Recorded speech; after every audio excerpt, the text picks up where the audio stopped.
argue-se ainda a nulidade da colaboração premiada.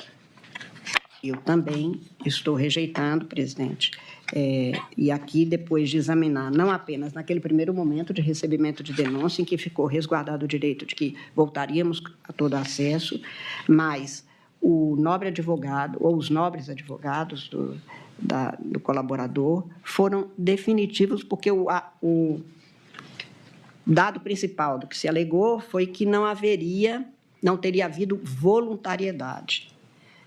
O colaborador voltou, reafirmou, desde as primeiras defesas até as alegações finais e a sustentação oral, que o colaborador atuou livremente, espontaneamente, porque queria, e por isso não há nada que possa infirmar isso, menos ainda o outro, ainda que com interesses legítimos de parte, como de um outro réu, dizer que ele não estava à vontade ou espontâneo ou com a voluntariedade no sentido de livremente poder anuir.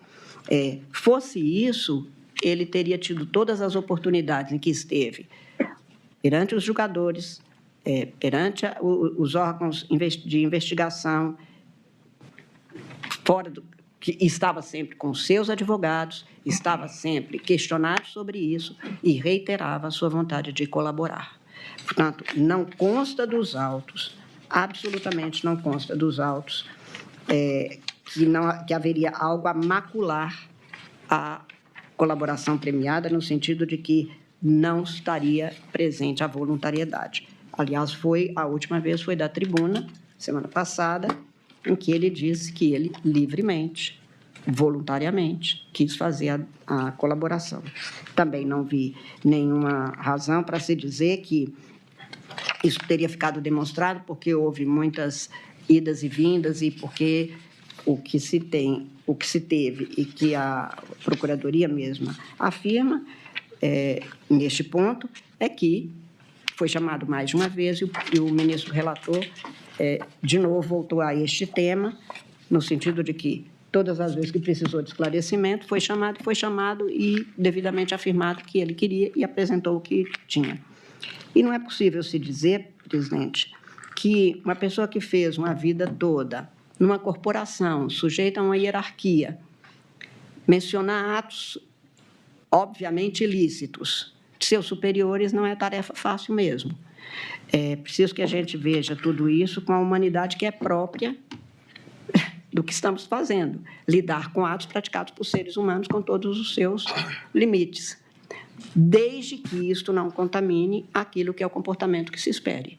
E não vi aqui nenhum comportamento que não fosse demonstrativo de que o colaborador, espontaneamente, voluntariamente, atuou, e o que ele disse, do que ele disse, que é apenas um meio de prova, e do que ele disse, retiraram umas tantas e quantas linhas de investigação e depois alicerces da acusação perfeitamente coerentes com o que a legislação prevê. Portanto, estou rejeitando esta preliminar.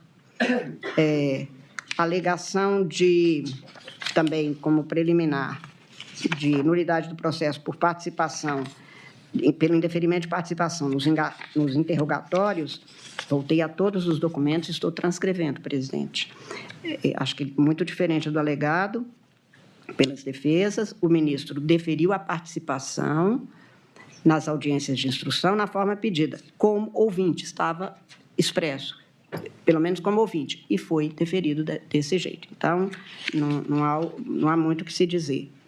E a alegada também, estou rejeitando a preliminar, que não teria havido agravação na acariação. Também o ministro relator mostrou as razões pelas quais a possibilidade, ou a plausibilidade, mais do que isso, de vazamento, poderia contrariar até a nossa súmula mesmo, porque poderiam prejudicar outras diligências de outros processos, ou até o comprometimento, e por isso mesmo é que o indeferimento foi motivado com suficiência.